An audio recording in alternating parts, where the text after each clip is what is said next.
Hello and once again welcome to your छोटा मोटा सा प्यारा सा चैनल जिसका नाम है मैट्रिक इंग्लिश मीडियम। आप सभी को आज का एक न्यू वीडियो में बहुत बहुत बहुत स्वागत है। अगर आप हमारे बारे नहीं जानते हैं तो थोड़ा सा जान लीजिए। चैनल का नाम है मैट्रिक इंग्लिश मीडियम और ये चैनल किस लिए स्पेशल है। बिहार बोर्ड क्लास 10 से जितने भी हैं इंग्लिश मीडियम से दे रहे हैं यार, तो इस चैनल के साथ जुड़ जाओ। तुम्हारा यहाँ पे सब कुछ का बंदोबस्त किया जा रहा है और किया गया भी है यार। देखो, चैनल पे नए हो तो चैनल को सब्सक्राइब बिना किए मत जाना, क्योंकि बाद में नहीं तो पड़ेगा बहुत पछताना। वीडियो को क्या कर सकते हो, ज़्यादा कुछ करना नहीं है, वीडियो को कर देना है लाइक, साथ में शेयर कर देना उन दोस्तों के साथ जो बहुत परेशान हैं, कहाँ से कितना पढ़े, कैसे पढ़े, क्यों पढ़े। ओके, चैनल को कर लेना सब्सक्राइब, साथ में बेल आइकन ज़रूर प्रेस करना, क्योंकि जो भी न्यू वीडियोज़ आएगा तुम तक सबसे पहले पहुँचेगा। तो आज एक न्यू वीडियो मतलब न्यू चैप्टर तुमको मालूम है। चैप्टर का नाम है कंट्रोल एंड कोऑर्डिनेशन। वैसे ये चैप्टर बहुत अगर ऐसा समझ लीजिए कुछ ही टॉपिक्स है जिससे क्वेश्चन बहुत ज़्यादा आते हैं। मतलब ये चैप्टर एक तो छोटा है पहली बात, ऊपर से इसमें ऐसा 2 से 3 टॉपिक है जिससे क्वेश्चन आते हैं, लेकिन हमने पूरा पढ़ना है। इस वीडियो देखने का क्या क्या फ़ायदा है, थोड़ा सा फ़ायदा गिना दूँ। इसमें जो भी 2 नंबर वाले क्वेश्चन बनेंगे बिहार बोर्ड में वो तुमको क्लियर हो जाएगा। 1 नंबर वाला MCQ वो भी क्लियर हो जाएगा। 5 नंबर वाला अगर MCQ आएगा या MCQ कब से आने लगा, मतलब 5 नंबर वाला जो सब्जेक्टिव आएगा यह इंपॉर्टेंट डायग्राम वो आज क्लियर हो जाएगा, मैं बता दूंगा। तो चैप्टर का नाम है कंट्रोल एंड कोऑर्डिनेशन। ठीक है, सिंपल सा। तो वीडियो स्टार्ट करने से पहले एक पेपर ले लो और जो जो इंपॉर्टेंट टॉपिक बोलो बस उसको लिख के रख लेना, बाद में तुम इससे रिवीजन कर लेना। ये अपना माइंड मैप है, ये हम लोग बाद में करेंगे, मतलब कि जब एग्ज़ाम टाइम आ जाएगा ना तब तुम इसको यूज़ कर सकते हो। वैसे माइंड मैप पूरा का पूरा माइंड मैप तुम जाके तुम एक बार क्या बोल सकते हो, अगर नए हो तो बिल्कुल तुम मेरे गूगल ड्राइव में चेक कर सकते हो। सारा का सारा तुम्हारा बंदोबस्त वहीं पे किया गया है और ऐप पे भी जुड़ सकते हो। ओके, चलो स्टार्ट करेंगे हम लोग चैप्टर। तो देखो, all living organism respond and react to changes in the environment around them. जितने भी लिविंग ऑर्गेनिज्म है वो रिस्पॉन्ड करते हैं, रिएक्ट करते हैं to change in the environment around them. ठीक, उसका the change in the environment in which organism respond and react उसको बोलते हैं स्टिमुली। तो पहला समझ में आ गया, स्टिमुली किसको बोलेंगे, याद रख लेना थोड़ा बहुत स्टिमुली का। स्टिमुली किसको बोलेंगे, ऐसा चेंज ऑफ एनवायरनमेंट जिसमें ऑर्गेनिज्म रिस्पॉन्ड करे, रिएक्ट करे। जैसे लाइट आ जाता है, गर्मी हो गया, कोल्ड हो गया, साउंड हो गया, स्मेल हो गया। अगर मान लीजिए बहुत ज़्यादा ठंडा हो गया तो आप रिएक्ट कीजिएगा ना, तो उसी को हम लोग क्या बोलेंगे, स्टिमुली। सिंपल से याद रखना, प्लांट का अलग स्टिमुली होगा, एनिमल का अलग स्टिमुली होगा। ये आपको समझ में आ गया। देखो, control and coordination in animal की बात करें तो यहाँ मेनली कितना सिस्टम होता है, 2 सिस्टम होता है। एक तो होता है नर्वस सिस्टम और एक एंडोक्राइन सिस्टम, जहाँ से क्वेश्चन अच्छा खासा आता है। चलो यहाँ देखो, कंट्रोल कोऑर्डिनेशन क्या करता है, प्रोवाइड करता है, क्या provide by nervous and muscular tissue. कौन कौन नर्वस और मस्कुलर टिश्यू द्वारा प्रोवाइड करता है। देखो, नर्वस टिश्यू जो है वो क्या होता है, वो मेड होता है organise network of nerve cell. Network से जुड़ा रहता है किसका, नर्व सेल का, यानी न्यूरॉन का। एंड स्पेशलाइज्ड है, ये क्या करता है, इन कंडक्टिंग इन्फॉर्मेशन। ये क्या करता है, इन्फॉर्मेशन को क्या करता है, कंडक्ट करता है। ठीक है, electrical impulse from the part of the body. मान लीजिए आपके पैर पे कोई एक मच्छर काट लिया तो आपको कैसे पता चलता है, जो आपका जो वहाँ पे क्या है नर्वस टिश्यू है वो आपको क्या नेटवर्क भेजता है, मच्छर काट लिया जल्दी से ऑल आउट जलाओ। ठीक है, तो एक तरह का इन्फॉर्मेशन भेज रहा है आपको। ठीक, तो ये इसका काम क्या है, नर्वस टिश्यू, यहाँ से आपका न्यूरॉन ये सब ट्रांसमिट होता है। ठीक, अब यहाँ रिसेप्टर, यहाँ से 2 नंबर में ये रिसेप्टर को याद कर लेना। रिसेप्टर किसको बोलेंगे और किस किस का रिसेप्टर है, यहाँ से ऑब्जेक्टिव क्वेश्चन कुछ बनेंगे। ठीक है, चलो हाँ, अब यहाँ देखो, रिसेप्टर क्या होता है, एक स्पेशलाइज्ड टिप होता है, सम नर्व सेल जो डिटेक्ट करता है इन्फॉर्मेशन को डिटेक्ट करेगा कहाँ से, इन्वायरमेंट से। जो हम लोग का रिसेप्टर प्रेजेंट होता है। हमारा सेंस ऑर्गन कितना होता है, जल्दी बोलो, अरे तुम बचपन में पढ़ते हो रहे हो, कितना होता है, 5 गो सेंस ऑर्गन होता है। तो ये हम लोग का क्या काम करता है, रिसेप्टर। अपने बचपन से ये चीज़ पढ़ा हुआ है कि कान का काम क्या है, नाक का काम क्या है, टंग का काम क्या है, स्किन का काम क्या है, बस उसी को थोड़ा सा बढ़ा के देखो। पहला ईयर हो गया, ईयर का क्या फोनो रिसेप्टर है, इसका काम क्या है, सुनने का है, सीधा सीधी बात है, बैलेंस ऑफ द बॉडी। और बॉडी को क्या करेगा, बैलेंस करने का काम। ठीक, तुमको और एग्जाम्पल याद रखना, रिसेप्टर में पहला क्या होगा अपना एयर, ठीक है, इतना बस, ये इतना याद नहीं रखने का तो कोई दिक्कत नहीं, लेकिन ये रिसेप्टर में सबसे पहले एयर, दूसरा आते हैं कान, उसके बाद आते हैं आइज़। आइज़ क्या अपना फोटो रिसेप्टर, ठीक, ये किसके लिए आता है, देखने के लिए। स्किन क्या है अपना थिगो रिसेप्टर, ये किसमें, हीट कोल्ड टच में हम लोग को पता चल जाएगा। नोज़ क्या है, ऑल्फैक्टरी रिसेप्टर।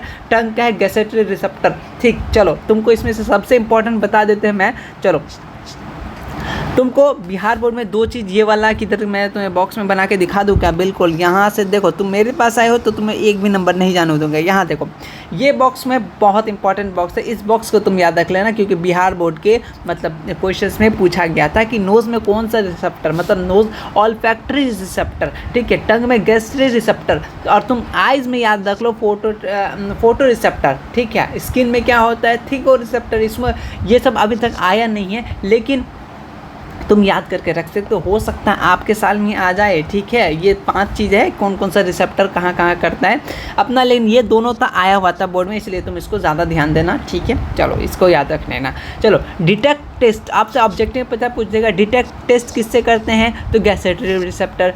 स्मेल को डिटेक्शन कैसे करते हैं, ऑल्फैक्टरी रिसेप्टर, जो कहाँ है, नोज़ में है। अब देखो न्यूरॉन, ये 2 नंबर में आ जाएगा। न्यूरॉन किसको बोलेंगे, या तो 1 नंबर में ऑब्जेक्टिव क्वेश्चन बोल देगा। ऑब्जेक्टिव क्वेश्चन क्या बोलता है पता है, the structural and dash is the structural function unit of nervous system. बहुत इंपॉर्टेंट बात, ऑब्जेक्टिव में बहुत बार पूछा जाता है, नर्वस सिस्टम का functional unit of nervous system क्या है, तो क्या है अपना न्यूरॉन। इस बात को याद रखना।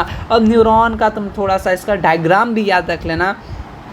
ये जो तुम्हारे एनसीईआरटी में डायग्राम दिया गया है, इस डायग्राम को, अरे यार हाँ, इस डायग्राम को थोड़ा सा तुम अच्छे से रख लेना, कभी कभी हो सकता है बनाने दे दे, ठीक है। यहाँ से क्वेश्चन आता है जो यहाँ से स्टार्ट होता है न्यूरॉन के पार्ट से। देखो न्यूरॉन में सबसे पहले अपना इंफॉर्मेशन एक्वायर कौन करता है, डेंड्राइट, ठीक है। ये न्यूरॉन का पार्ट है डेंड्राइट, ये जो तुम्हारा दिख रहा है ना डेंड्राइट, ये जो यहाँ दिख रहा है तो ये क्या है, डेंड्राइट है। नेक्स्ट चलते हैं सेल बॉडी, ये क्या करता है, एक्वायर्ड इन्फॉर्मेशन ट्रैवल करता है एज इलेक्ट्रिकल इम्पल्स, जो एक्वायर्ड किया अपना डेंड्राइट भैया एक्वायर्ड किए, फिर अपना जो सेल बॉडी है वो क्या करेगा, ट्रैवल करवाएगा इलेक्ट्रिकल इम्पल्स, ठीक। और ऑक्सॉन क्या होता है, ये longest fibre of the cell body called axon, इसको याद रखना, ये ट्रांसमिट करता है electrical impulse from body to the dendrite next neuron, दूसरे न्यूरॉन तक का पहुंचाने का काम करेगा। कौन करेगा, अपना एक्सॉन, इसको याद रखना। 2 नंबर साइनेप्स का इंपॉर्टेंट है, ये ऑब्जेक्टिव में भी 1 नंबर में पूछा जाता है कि the gap between nervous ending उसको क्या बोलते हैं, one neuron and other dendrite उसको क्या बोलते हैं, उसको बोलते हैं हम लोग साइनेप्स। ये ऑब्जेक्टिव में पूछा जाता है बहुत बार। ये तो सबसे पहले एमसीक्यू के लिए मोस्ट इंपॉर्टेंट है, याद कर लेना, ठीक है। मतलब 2 गैप बोलेगा, 2 गैप को हम लोग क्या बोलेंगे, 2 गैप को हम लोग क्या साइनेप्स बोलेंगे, ठीक है। चलो आगे चलते हैं। ये क्या करेगा, ये कन्वर्ट करेगा केमिकल एनर्जी को किस में करेगा, chemical signal for onward transition, ठीक है। अब यहाँ पे रिफ्लेक्शन एक्शन आता है, यहाँ से ऑब्जेक्टिव क्वेश्चन आएगा, रिफ्लेक्स एक्शन एग्जाम्पल, ठीक है। रिफ्लेक्स एक्शन किसको बोलते हैं, देखो रिफ्लेक्स एक्शन जैसे कोई भी आता अचानक से डर जाते हो ना, तो वही अचानक से जो सडनली होता है तुम वो बिना सोचे हुए कर देते हो। अगर मान लो तुम्हारा फ़ोन गिर जाए तो तुम्हारा किडनी निकल जाता है ना, तो वैसे ही करके जस्ट रिफ्लेक्स एक्शन क्या होता है, एक क्विक और सडन और इमीडिएट रिस्पांस करते हैं हम लोग को किसके द्वारा, बॉडी द्वारा स्टिमुली में, उसको क्या बोलते हैं हम लोग, रिफ्लेक्स एक्शन, ठीक है। चलो जैसे तुम कोई गर्म बर्तन है, तुम गए मस्त एकदम जा रहे थे और गर्म बर्तन में लग गया, तुम तो फटाक से हटा लोगे, तो वो क्या हो गया, रिफ्लेक्स जल्दी से एकदम क्विकली वो जो एक्शन हो गया, तो उसको क्या बोलेंगे हम लोग, रिफ्लेक्स एक्शन। उम्मीद करते हैं ये समझ के होगे। चलो यहाँ देखो रिफ्लेक्स आर्क क्या है, रिफ्लेक्स आर्क का एक पाथवे है जिससे नर्व इम्पल्स जो होता है पास होता है ड्यूरिंग रिफ्लेक्स एक्शन। जब रिफ्लेक्स एक्शन होता है तो इतना कुछ होता है, सबसे पहले हीट पड़ा भाई तुमको, तो अपना स्किन जो है रिसेप्टर वो किसको भेजा, स्पाइनल कोड को। स्पाइनल कोड बोला जल्दी से मस्कुलर टिश्यू जल्दी जाओ बचाओ हमको, तो मस्कुलर टिश्यू जल्दी से क्या रिस्पांस किया, हाथ को हटा लिया। मतलब इतना सारा चीज़ होता है, लेकिन कितना जल्दी, सोचो यार, बहुत मतलब कितना यूनिक चीज़ है। मतलब हम लोग फटाक से हाथ हटा लेते हैं, लेकिन इसमें भी कितना सारा काम हो रहा है। सबसे पहले हीट हम लोग किया स्टिमुली, फिर इस ऑर्गन रिसेप्टर स्किन क्या बोला, ऑर्गन रिसेप्टर है स्किन, वो फटाक से अपना स्पाइनल कोड को भेजा, भाई हमको गर्म लग रहा है, कुछ खतरा है, तो जल्दी से वो किसको बोला, मस्कुलर ऑर्गन, ठीक है, यानी मसल्स को बोला जल्दी, हाँ इफेक्टर ऑर्गन जो होता है उसको क्या बोला, जल्दी से हाथ हटाओ, ठीक है। तो यहाँ से क्या हो गया, हाथ हटा लिया और वो बच गया। चलो यहाँ पे दो चीज़ वॉलेंट्री इनवॉलेंट्री का एग्जांपल बहुत इंपॉर्टेंट है एमसीक्यू में हर साल। वॉलेंट्री एक्शन जो क्या होता है, जो फोर ब्रेन कंट्रोल करता है, टॉकिंग, राइटिंग, ठीक है, उसको क्या बोलते हैं वॉलेंट्री, उसको क्या बोलते हैं वॉलेंट्री, जो तुम खुद से कंट्रोल कर सकते हो, तो ऐसा समझ लो, ठीक है। जैसे तुम बात करना, अगर मान लो तुम्हारा मन नहीं है बात करने का, तुम बात नहीं करोगे, बिल्कुल लिखने का मन नहीं है तो करता भी नहीं है कभी तुम्हारा, ठीक है। तो अगर लिखते हो तो बहुत अच्छी बात है, तो मन होता है ना अपना मन मर्जी, तो वही वाला है क्या वॉलेंट्री किसको बोलेंगे, जो control by fore brain. Important बात है, इस बात को याद रखना, यहाँ से ऑब्जेक्टिव आएगा ही आएगा। तो एग्जाम्पल रखना जो तुम संभाल सकते हो, जैसे टॉकिंग अपने मन में, मतलब बात करेंगे तो करेंगे, नहीं करेंगे तो नहीं करेंगे। राइटिंग अपने मन में है, मेरा मन करे तो करे, नहीं तो नहीं करे, तो ये एक तरह के वॉलेंट्री होगा। इनवॉलेंट्री क्या होगा, जो mid brain and hind brain control करता है, ठीक है। जैसे हार्ट बीट, अब हार्ट बीट तुम बोलेगा दिल मत धड़को, ठीक है, तो वो ऐसा होगा नहीं ना। वॉमिटिंग, रेस्पिरेशन, तुम मतलब तुम नहीं सोचते नहीं हो उसके बारे में, लेकिन फिर भी अपने आप हो रहा है ना, तो इसको क्या बोलते हैं इनवॉलेंट्री। इस बात को याद रखना, वॉलेंट्री इनवॉलेंट्री 2 नंबर में हो सकता है, मैं भी पूछ ले, लेकिन इसका एग्जाम्पल याद रखना बहुत इंपॉर्टेंट रहेगा एग्जाम्पल, ठीक। अब आते हैं सी नंबर में रिफ्लेक्स एक्शन के, जो ये रिफ्लेक्स एक्शन कौन कंट्रोल करता है, एक नंबर में पूछ देगा यार, एक नंबर में ऑब्जेक्टिव पता है कैसे बोल देगा। अच्छा बोलेगा वॉलेंट्री एक्शन कौन कंट्रोल करता है, तो फोर ब्रेन। एक ऑब्जेक्टिव क्वेश्चन यहाँ से एक लाइन बना, और एक क्या पूछेगा, जो अपना वॉलेंट्री एक्शन का बताओ तो एग्जाम्पल, इसमें से कौन सा वॉलेंट्री का एग्जाम्पल है, तो अपना टॉकिंग हो गया, राइटिंग होगा, जो तुम संभाल सकते हो जिसको तुम। इनवॉलेंट्री जो तुम्हारे कंट्रोल में बिल्कुल नहीं है, वो किसके कंट्रोल में है, mid brain and hind brain, ठीक है। चलो एग्जाम्पल याद कर लेना, ये भी समझ में आ गया। रिफ्लेक्स एक्शन को कौन करता है, साथ साथ बोलो, स्पाइनल कॉर्ड। जैसे तुम हाथ हटा लेते थे ना गर्म ऑब्जेक्ट से, तो वो क्या रिफ्लेक्स एक्शन है, जल्दी तुम सडनली कोई एक्शन करते हो। देखो इसका ज़रूरी क्यों है, इसका ज़रूरी बहुत ज़रूरी है यार। मान लो कि तुम्हारा गर्म चीज़ में हाथ चला गया, तुम उसका हटाओगे नहीं तो तुम जल जाओगे ना, तो इसका इस्तेमाल वहीं पे होगा।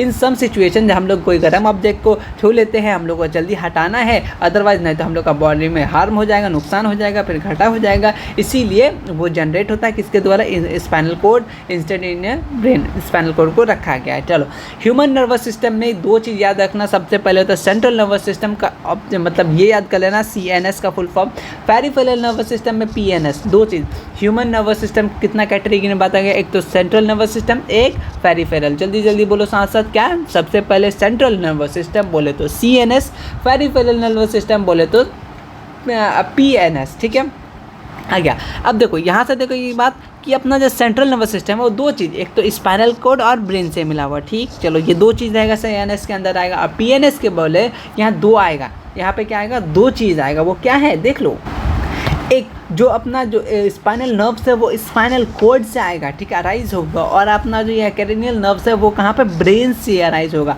सिंपल, दोनों मैच है यहाँ, पहला ब्रेन, पहला स्पाइनल कॉर्ड।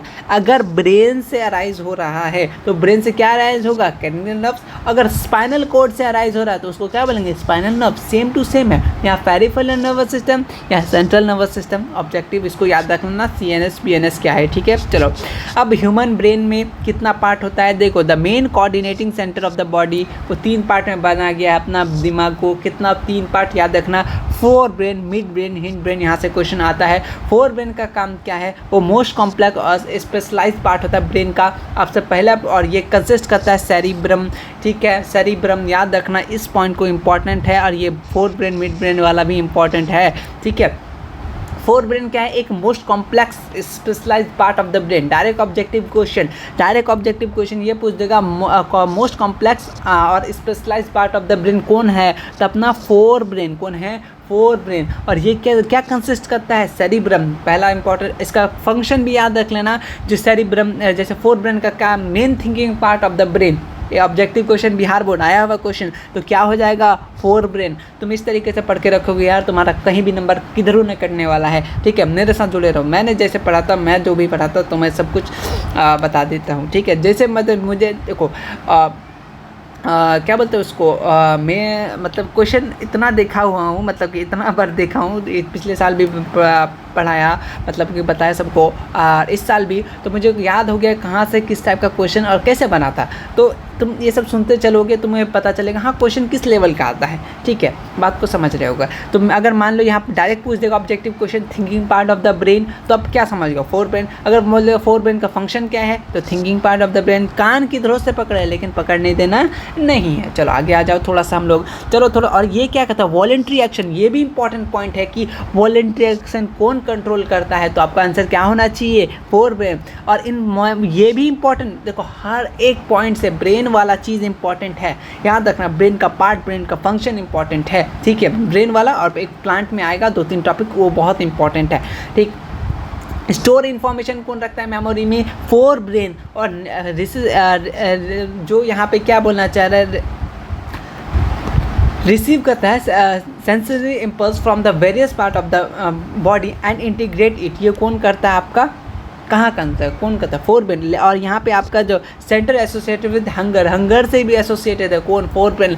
इसका फंक्शन याद रखिएगा, एक एक नंबर में ऑब्जेक्टिव आ सकता है, इसको आया हुआ है बहुत सारा। जैसे पहला वाला ऑब्जेक्टिव में पूछा गया, दूसरा वाला ऑब्जेक्टिव में पूछा गया, ये वाला भी ऑब्जेक्टिव में पूछा गया, यानी 3 ऑब्जेक्टिव पूछ सकता है। अब बताओ आंसर 3 में हो सकता है, 3 साल में पूछा है, हो सकता है तुम्हारा पहला क्वेश्चन में पूछ ले, पहला सेटिंग वाला हो या दूसरा सेटिंग, तुमको ये सब याद रखना है। अब मिड ब्रेन में, मिड ब्रेन क्या करता है, ये क्या करता है, साइज ऑफ पीपल कौन कंट्रोल करता है, चेंज इन साइज, वो मैं आगे चला गया, वो पावर ऑफ रिकमेंडेशन एक चैप्टर आएगा ना, तो वहाँ पे एक बात आएगा, ठीक है।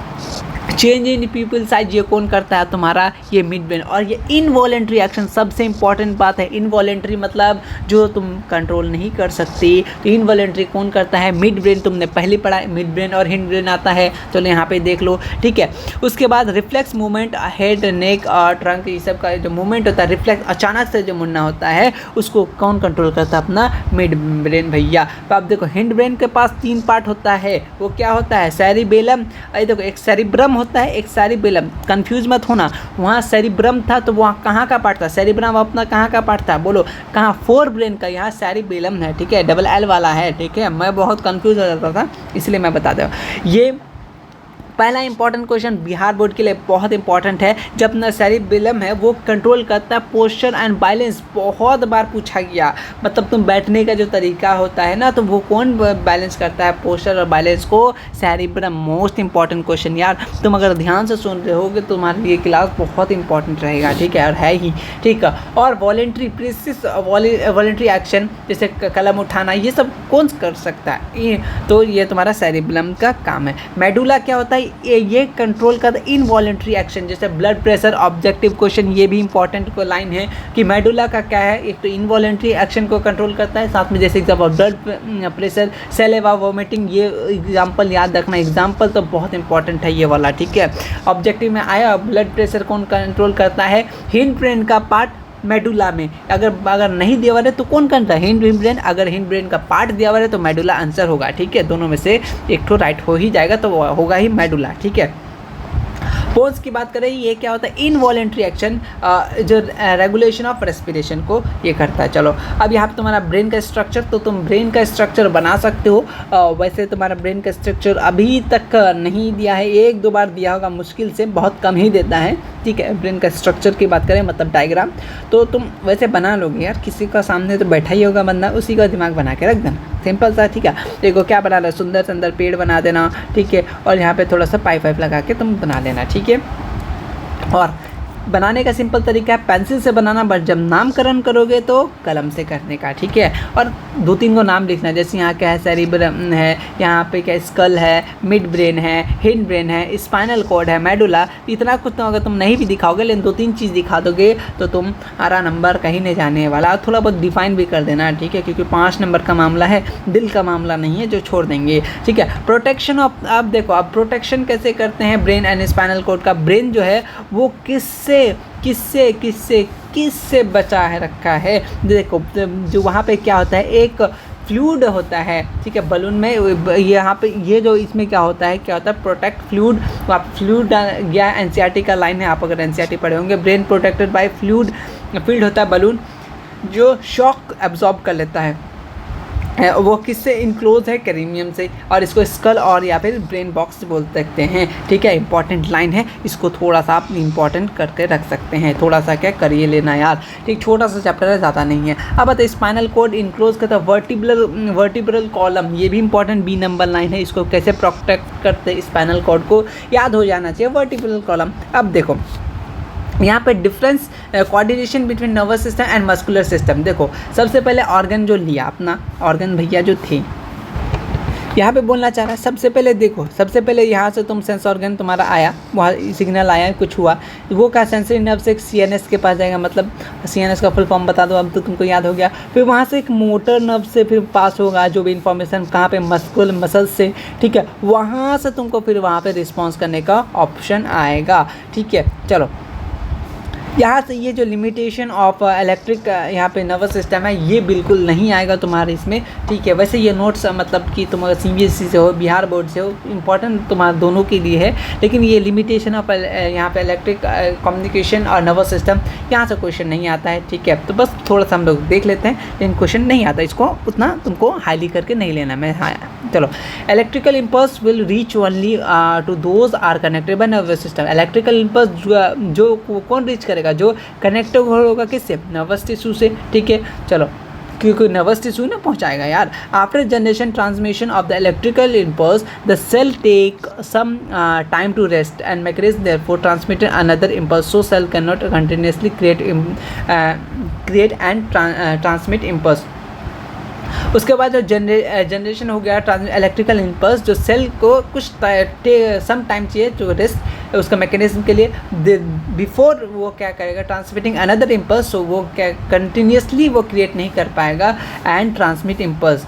उसके बाद plant do not have sensory system, plant के पास नर्वस सिस्टम नर्वस सिस्टम नहीं है, तो वो कैसे करता है, क्या कैसे करता है, और प्लांट से इंपॉर्टेंट क्वेश्चन आएगा। ठीक है, प्लांट से। चलो केमिकल कम्युनिकेशन के तो मतलब यहाँ पे जो है, यहाँ पर to overcome the limitation of electrical communication, control coordination human भी। अब पहले हम लोग पढ़ेंगे किसके, एनिमल के बारे में पढ़ लिए, अब हम लोग प्लांट के बारे में थोड़ा सा पढ़ेंगे। मूवमेंट ऑफ प्लांट, ये दो चीज़ का होता है, एक इंडिपेंडेंट होता है, एक डिपेंडेंट होता है। इंडिपेंडेंट जो किसी पे डिपेंड ना हो, तो independent response to the stimuli, इसको nastic movement. Plant use electrical chemical means वो कन्वे करता है information from the cell to cell. ठीक है, प्लांट करता है। उसके बाद for movement happen cell change shape, किस तरीके से अपना वो चेंज कर सकता है, या तो वो अमाउंट ऑफ वाटर देन वो स्वेल हो जाएगा, या तो श्रिंक हो जाएगा, जिसके कारण से वो मूवमेंट अपना दिखाएगा। जैसे dropping of leaves, touch me not, जब तुम टच मी नॉट को टच करते हो तो वो अपना मतलब कि पानी जो वो श्रिंक होता है, जिसके कारण से वो क्या हो जाता है, ख़त्म हो जाता है। और पानी जब आ जाता है तो वो फूल जाता है, तो वो ये मूवमेंट दिखाया प्लांट का। तो ये सब का इंडिपेंडेंट ग्रोथ में आएगा। टच मी नॉट को याद रख लेना, टच मी नॉट। ठीक है, चलो उसके बाद आते हैं, हाँ डिपेंडेंट जो क्या होता है, डिपेंड होता है, किसी पे डिपेंड होता है। दिस मूवमेंट ट्रॉपिक मूवमेंट, इसको कहते हैं ट्रॉपिक मूवमेंट होता है। ये directional movement of the stimuli, ये डायरेक्शनल मूवमेंट होता है। और ये यहाँ से जो तुम्हारा ऑब्जेक्टिव और सब ऑब्जेक्टिव आने का बहुत ज़्यादा चांस है, मतलब बहुत ज़्यादा। ठीक है, और प्लांट हार्मोन से तो फिक्स है एक ना एक ऑब्जेक्टिव। ठीक, तो यहाँ देखो सबसे पहले यहाँ से तुमको यहाँ पे मोस्ट इंपॉर्टेंट बात देख लो, क्या बोलना चाह रहा है कि फोटोट्रॉपिज्म किसको बोलेंगे। फोटो का मतलब शांति से समझ जाओ, एकदम तुमको रटने मतलब याद नहीं करने का, तुम समझ जाओ। लाइट, अच्छा फोटो का मतलब क्या पढ़े थे हम लोग, लाइट। तो जो मूवमेंट किसके द्वारा होगा, लाइट के द्वारा होगा, तो उसको बोलेंगे फोटोट्रॉपिज्म। बस बात खत्म। ऑब्जेक्टिव में इतना ही पूछा जाता है कि जो मूवमेंट लाइट के थ्रू होता है उसको क्या बोलेंगे, फोटोट्रॉपिज्म। ठीक है, अब यहाँ देखो जियोट्रॉपिज्म। जियो का मतलब होता है क्या, जियो का मतलब वो जियो डंडनाटन वाला नहीं है, जियो का मतलब होता है जमीन। ठीक है, जमीन। तो जमीन में क्या होता है, ग्रेविटी। तो ग्रेविटी से याद रखो क्या, मूवमेंट ऑफ टुवर्ड या अवे फ्रॉम ग्रेविटी, उसको क्या बोलेंगे, जियोट्रॉपिज्म। ठीक है, अब आता है कैमियोट्रॉपिज्म। कैमी, CHEM, कैमी से क्या याद सकते हो, केमिस्ट्री। केमिस्ट्री में क्या होता है, केमिकल। तो केमिकल के कारण से अगर मूवमेंट हुआ तो कहाँ पे अगर आपका पॉलन ट्यूब टूवर्ड्स ओव्यूल तो उसको बोलेंगे कैमियोट्रोपिज्म। इतना तो नहीं पूछेगा लेकिन इतना ज़रूर पूछेगा कि मूवमेंट ऑफ केमिकल्स उसको क्या बोलेंगे कैमियोट्रोपिज्म। किसके मतलब से हाइड्रो का मतलब क्या होता है पानी यानी क्या हो जाएगा मूवमेंट टूवर्ड वाटर, उसको क्या बोलेंगे हाइड्रोट्रोपिज्म। इतना समझ सकते हैं। शायद मैंने तुमको इस वीडियो में मतलब इस टॉपिक को याद कराने का काम किया है। अगर फोटो बोले तो वहाँ किसके कारण से होगा टूवर्ड लाइट के कारण से। जियो मतलब होता है जमीन में क्या होता है ग्रेविटी, तो ग्रेविटी के कारण से। कैमियो मतलब बोले तो अपना केमिकल, तो केमिकल कारण से जो होगा उसको बोलेंगे कैमियोट्रोपिज्म। और उसके बाद आते हैं यहाँ पे अगर पानी, हाइड्रो मतलब होता है पानी, तो अगर पानी के कारण से हो तो उसको बोलेंगे हाइड्रोट्रोपिज्म। ये बात इंपॉर्टेंट है, इसको तुम बस ये इसको याद रख लेना। फोटोट्रोपिज्म बहुत बार आया, जियोट्रोपिज्म बहुत बार आया है, ये दोनों कम आए हैं लेकिन याद कर लेना, हो सकता है तुम्हारे पास इस साल टपक जाए। ठीक है, चलो प्लांट हार्मोन से एकदम फिक्स है क्वेश्चन, एकदम फिक्स है। और इससे मतलब इसको छोड़ के जाओगे मतलब तुम अपना 3 नंबर गवाओगे, मैं बता रहा हूँ। 3 नंबर फिक्स है ऑब्जेक्टिव में, तीनों का 3 पूछ देगा। हो सकता है ऑब्जेक्टिव अगर सब्जेक्टिव में बना दे तो तुमको 5 नंबर। इस मेनली इस पे फोकस करो यार, बहुत इंपॉर्टेंट है ये वाला। अगर तुम शॉर्ट नोट्स बना रहे हो तो इसको ज़रूर ऐड करना, एकदम बिल्कुल ऐड करना, ये बहुत इंपॉर्टेंट है। और ये वाला तो इम्पॉर्टेंट, ये भी इंपॉर्टेंट है। ठीक है, प्लांट हार्मोन की बात कर ले तो देखो प्लांट हार्मोन का होता है केमिकल कंपाउंड जो हेल्प करता है coordinating growth development of the response to the environment. ठीक है, मेन प्लांट हार्मोन सबसे पहले ऑक्सीजन याद कर लो, जिब्रेलिन, साइटोकिनिन और एब्सिसिक एसिड। यहाँ से अब देख लो क्या होता है। ऑक्सीजन जो होता है वो सिंथेसाइज एज शूट टिप, कहाँ पे पाया जाता है शूट टिप पे। पहला ऑब्जेक्टिव क्वेश्चन, शूट टिप पे क्या पाया जाता है ऑक्सीजन। ठीक है, और लॉन्गर होने में मदद करता है, बड़ा होने में तो ऑक्सीजन। और ये फोटोट्रोपिज्म में इन्वॉल्व होता है तो कौन ऑक्सीजन। जिब्रेलिन की बहुत बार डायरेक्ट पूछा है कि ग्रोथ ऑफ स्टेम में कौन मदद करता है तो जिब्रेलिन। ठीक है, साइटोकिनिन सेल डिवीजन प्रमोट, सी से क्या होता है सेल डिवीजन, सी से तो प्रमोट करता है कौन सा ऐसा हार्मोन है जो प्रमोट करेगा सेल डिवीजन, तो अपना क्या होगा साइटोकिनिन। बात बहुत इंपॉर्टेंट है। ठीक है, और जनरेट क्या करेगा फ्रूट एंड सीड, कौन साइटोकिनिन। बहुत इंपॉर्टेंट लाइन है ये सब। एब्सिसिक एसिड ये तो मतलब तुम्हारे पीछे पड़ा ही रहेगा, मतलब ऐसा कोई बोर्ड का पेपर का साल उठा लो अगर एब्सिसिक एसिड से क्वेश्चन नहीं आया तो बता दो यार, हर साल आया है, हर साल बेमिसाल क्वेश्चन आया है। तो ये क्या था इनहैबिटेंट ऑफ ग्रोथ। और ये क्या करता है स्ट्रेस हार्मोन किसको बोलते हैं एब्सिसिक एसिड, और जिसके कारण से कहता है पत्ता सब गिरने लगता है और इनहैबिटेड ग्रोथ को रोकने के लिए उसका इस्तेमाल करते हैं एब्सिसिक एसिड। ठीक है, उम्मीद करते हैं ये वाला पेज तुम कभी मत भूलोगे, नहीं तो तुमको भूलना पड़ जाएगा अपना 4 से 5 नंबर, वो बहुत ज़्यादा कीमती होता है।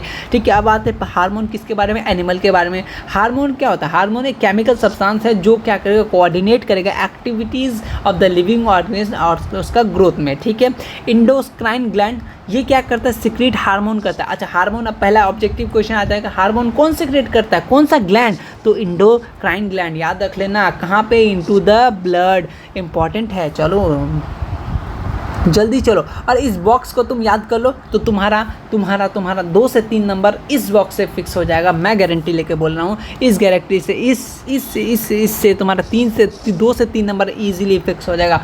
थायरोक्सिन, तो या देखो थायरोक्सिन वो कौन सा ग्लैंड है तो थायराइड। ठीक है, उसके बाद यहाँ ग्रोथ की बात करें तो ग्रोथ हार्मोन तो वो होता है पिट्यूटरी ग्लैंड, जिसको हम लोग मास्टर ऑफ ग्लैंड के नाम से जानते हैं। ये फंक्शन तुमको यहाँ से लोकेटेड इतना तुम्हारा इंपॉर्टेंट नहीं रहेगा, तुमको बस मैं यही बोलूँगा देखो जो इंपॉर्टेंट है उसको ज़्यादा मैं फोकस कराऊंगा, है ना, क्योंकि तुम्हें मालूम है क्योंकि पढ़ना तो बहुत सारे सब्जेक्ट है, कौन सा पढ़े, लेकिन इंपॉर्टेंट इस पे ज़्यादा मतलब ई वाला पोर्शन पे आपको ज़्यादा फोकस करना है, इधर वाला।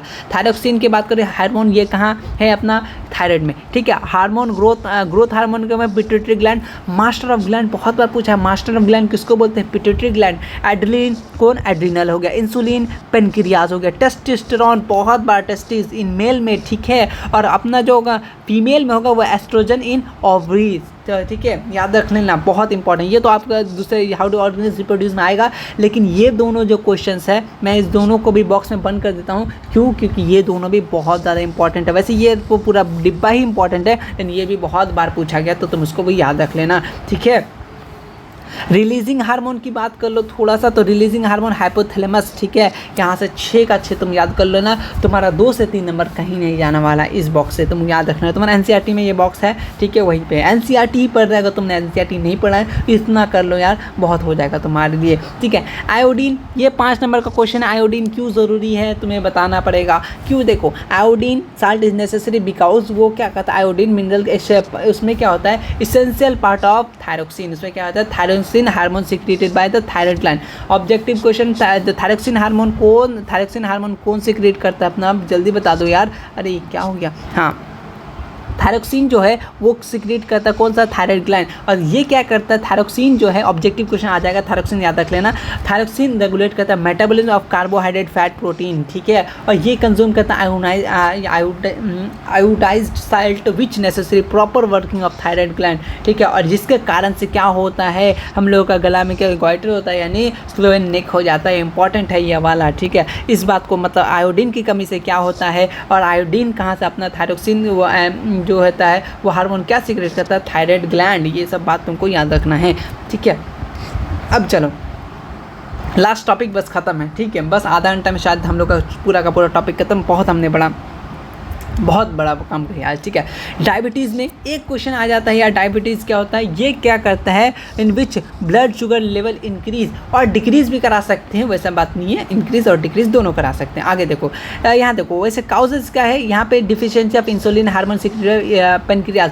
तो यहाँ पे इंसुलिन हार्मोन कौन सिक्रेट कर रहा है, ऑब्जेक्टिव क्वेश्चन तुमने पीछे पढ़ा भी, कौन है, पेनक्रियाज। याद रख लेना, इंपॉर्टेंट बातें, ठीक है। जो बोल रहा हूँ उसको याद रख लेना। ये किसके लिए इंपॉर्टेंट है, responsible control blood and sugar, कौन इंपॉर्टेंट है, पेनक्रियाज यानी इंसुलिन हार्मोन, ठीक है। चलो ट्रीटमेंट क्या है, इसको इंजेक्शन देंगे इंसुलिन का। ऑब्जेक्टिव पूछ देता है, डायबिटीज से हम लोग बचने के लिए क्या करते हैं यार, तुमको याद ही हो जाएगा, तो इंसुलिन का इंजेक्शन लगाते, सीधा सीधी बात। देखो फीडबैक एंड मैकेनिज्म, यानी आपका चैप्टर खत्म। The excess of deficiency of hormone harmful effect. देखो डिफिशियंसी हो जाए, देखो किसी भी चीज़ में या तो तुम्हारा ज़्यादा हो जाए तो कम हो जाए, उसमें तुमको तो दिक्कत होना ही है, ठीक है। हार्मफुल इफेक्ट, भले पैसा ज़्यादा हो जाए तो दिक्कत शायद कम हो सकता है, लेकिन फिर भी बहुत सारे एक्स्ट्रा दिक्कत आ सकती है ना। चलो, the excess of deficiency of hormone has a harmful effect of the body feedback mechanism such makes your hormone should be secreted by pieces quantity and right time. देखो बोलना ये चाह रहा है कि देखो ना तो तुमको डिफिशियंसी होगा तब तो तुमको एक्सेस कम हो गया तब तो तुमको दिक्कत हो जाएगा, या तो ज़्यादा भी हो जाए तब भी तुमको दिक्कत हो जाएगा। तो ऐसा होना चाहिए कि नॉर्मल रहे, सब कुछ सही से काम करता चले जाए, ठीक है। यहाँ पे देखो फीडबैक मैकेनिज्म और शुगर कंट्रोल कैसे कर सकते हैं हम लोग, क्या कर सकते हैं, sugar level in the blood rises, किसके कारण से, detect by the cell of pancreas, ठीक है। उसका सिंथेसाइज इंसुलिन करेंगे, उसका क्या अपना जो ये ब्लड शुगर लेवल क्या फॉल करेगा और क्या करेंगे, स्टॉप सिक्रेटिंग मोर इंसुलिन, और वो जो इंसुलिन लगा देते हैं उसको हम लोग कम कर देंगे। इस तरीके से हम लोग बचा सकते हैं जिनको डायबिटीज़ है, ठीक है। ये सारा का सारा आपका क्या है, ऑब्जेक्टिव है। यहाँ देखो द मूवमेंट ऑफ शूट, अब बता दो शूट वाला कहाँ जाएगा, ठीक है। लाइट है तो क्या हो जाएगा, फटाफट तुम समझ ही रहे हो, लाइट है तो क्या हो जाएगा। चलो तुम लोग एक बार तुम लोग खुद से आंसर देना, ठीक है। हंगर के लिए क्या होगा, जो क्वेश्चन अब देख लो, first question, centre of the hunger is situated in, ठीक है। क्वेश्चन का लेवल थोड़ा सा इससे यहाँ जैसे दिया हुआ इससे भी ईजी रहेगा, बिहार बोर्ड में मैं बता रहा हूँ, इससे भी ईजी रहेगा एकदम, बहुत ऐसा लगेगा जो ये लो नंबर, लेकिन तुम जो बहुत लोग पढ़ता ही नहीं है, सिर्फ रट लेता है।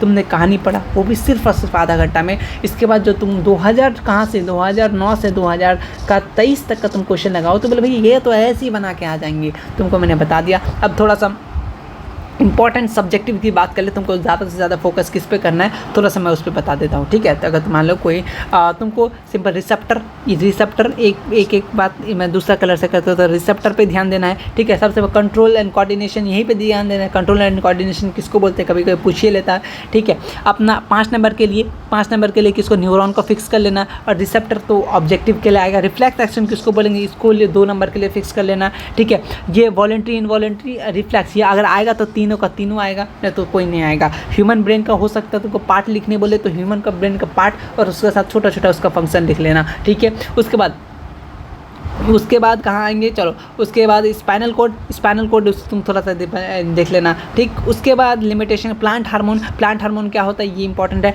ऑक्सीजन, जिबरेलिन, साइटोकिनिन, इसको भी आप ऑब्जेक्टिव के लिए और सब्जेक्टिव के लिए दोनों के लिए रेडी रख लोगे। हार्मोन क्या होता है और एंडोक्राइन सिस्टम क्या होता है, इसको थोड़ा सा देख लेना, इसको तो पूरा ऑब्जेक्टिव के लिए महारत हासिल कर लेना।